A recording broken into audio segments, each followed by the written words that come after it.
이번 대회는 UFC 파이트 나이트 191 대회였습니다. 메인 이벤트는 데렉 브랜슨과 데런 틸의 미들급 랭킹전이었죠. 그 외에도 칼릴 라운트리의 잔인한 오블리키 KO승과 패디 핀블렛의 독특한 매력 발산 및 역전 KO승이 있었죠. 또한 김지현과 줄리안 에로사 등의 선수들도 출전했기 때문에 국내 팬들에게 익숙한 선수들이 많이 보였던 대회였습니다. 한편 이번 대회 또한 넘버링 대회가 아니었기 때문에 전용 경기장인 UFC 에이펙스에서 경기가 치러졌고 공식적으로 집계된 입장인원과 게이트 수익은 없었던 대회였습니다. 현재 WWE의 경우 거의 모든 대회를 유관중으로 진행하고 있는데 UFC는 대회마다 선수들이 세계에서 모이기 때문에 아직은 코로나로부터 자유롭지 않은 것으로 보입니다.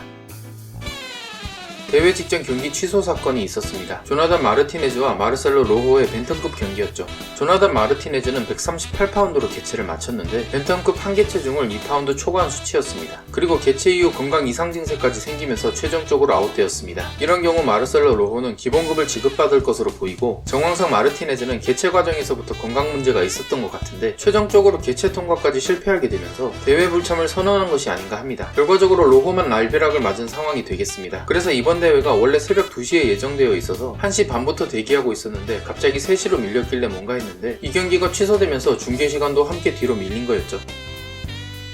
이번 대회의 보너스 내역입니다. 파이터 오브 더 나이트는 몰리 메칸 대 김지현의 경기로 선정되었습니다. 몰리 메칸이 신체 조건상으로 밀리기 때문에 압박을 선택했고 김지현은 스텝을 장착해오면서 메칸을 요격하려고 했는데 원래 하던 스타일이 아니라서 그런지 생각보다 거리를 잘 잡지 못했고 메칸 또한 타격 적중률이 높았으며 압박이 상당히 타이트했습니다. 그래서 서로 치고받는 장면이 많이 나오게 되었습니다. 특히 3라운드 중후반에는 김지현이 먼저 지치면서 맞는 장면이 많이 나왔고 메칸의 도발이 이어지면서 내용적으로는 재미있는 장면이 나온 경기였죠. 김지현은 패배는 아쉽지만 그래도 보너스를 챙기게 되었습니다. 퍼포먼스 오브 더 나이트는 패디 핀블렛과 톰 아스피날이 받게 되었습니다. 패디 핀블렛은 큰 펀치를 먼저 맞고 시작하게 되면서 기대했던 상품성을 보여주지 못하지 않을까 했지만 그래도 결국 1라운드 막판에 펀치를 적중시키고 루이지 벤드라미니를 상대로 1라운드 KO 승리를 거두었습니다. 생방송을 보면서 이 선수의 등장 장면과 승리 후 표정을 보면서 엄청 웃었는데 확실히 스타성을 갖춘 선수인 것 같습니다. 특히 최근 페이퍼뷰 시장의 흐름은 누가 궁극적으로 더 강한지보다 누가 궁극적으로 더 도라이인지에 따라서 판매량이 결정됩니다. 그래서 실력적으로 조금만 더 받쳐주게 된다면 영국 국적과 캐릭터성 때문에 백사장이 밀어주지 않을까 하네요. 한편 헤비급의 톰 아스피날은 세르게이 스피박을 상대로 1라운드 TKO 승리를 거두었습니다. UFC 입성 이후 4연승 행진을 이어가게 되면서 이제 탑10 이내의 파이터들과 싸울 명분을 얻게 되었습니다. 보너스를 수상한 파이터들은 $50,000를 받게 됩니다.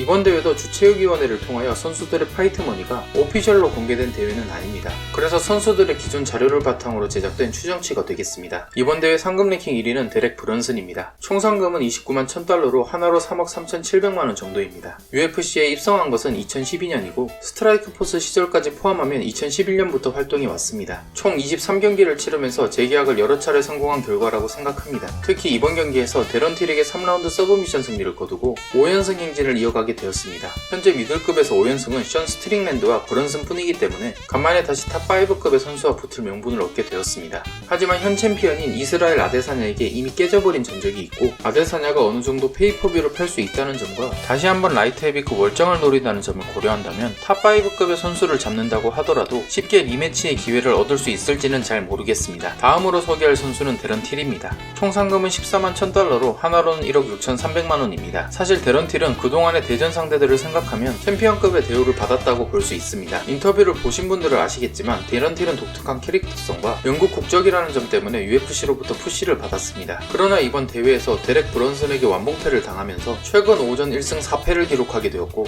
같은 대회에서 패디 핀블렛이라는 또 다른 영국인 도라이 캐릭터가 등장하면서 이제는 UFC에서도 더 이상은 밀어줄 이유가 없게 되었습니다. 그리고 미들급 월장도 결과적으로는 실패가 된 것 같고 어느 체급을 선택하든 다시 천천히 연승을 쌓아야 하는 시기가 되었습니다. 그래서 데런 틸은 이번 대회에서 단지 1패가 아닌 눈에 보이는 것 그 이상을 잃게 되었다고 생각합니다.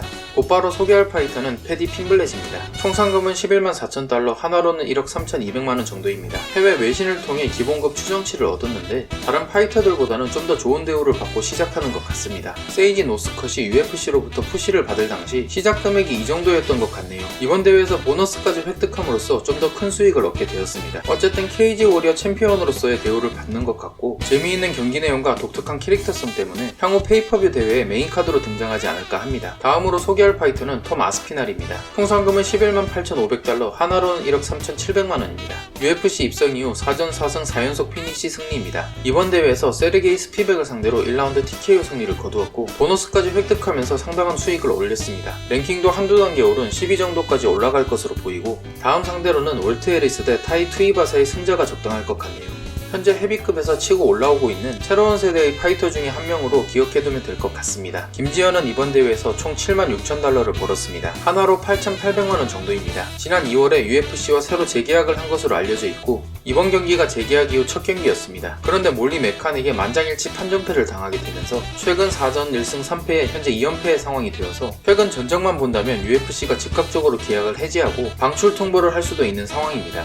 다만 이번 대회에서 어쨌든 파워나 보너스를 받게 되면서 나름대로 재미있는 경기를 했다고 볼 수 있고 과거 UFC가 필요할 때 대체 선수로 투입해준 이력도 있기 때문에 한 경기 정도는 추가적으로 기회를 받을 수도 있을 것 같습니다. 한편 저는 개인적으로 경기력이라는 측면만 놓고 보면 솔직히 이번 경기가 가장 나았다고 생각합니다. 과거에는 클린치 상황만 나오더라도 그냥 묶여서 별다른 대응을 하지 못했었거든요. 아마 이번 경기를 앞두고 몇 달 전부터 미국으로 가서 훈련했고 체육관도 아예 신디케이트 MMA로 옮기면서 나름대로의 발전을 한 것 같아요. UFC에서 한 번 더 싸울 기회가 주어진다면 다음 경기에서 좀 더 발전된 모습을 보여줄 거라고 생각합니다. 그러면 나머지 파이터들을 정리하면서 이번 영상을 마무리하도록 하겠습니다.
시청해주셔서 감사합니다. 구독과 좋아요 그리고 알림 설정은 저에게 큰 힘이 됩니다.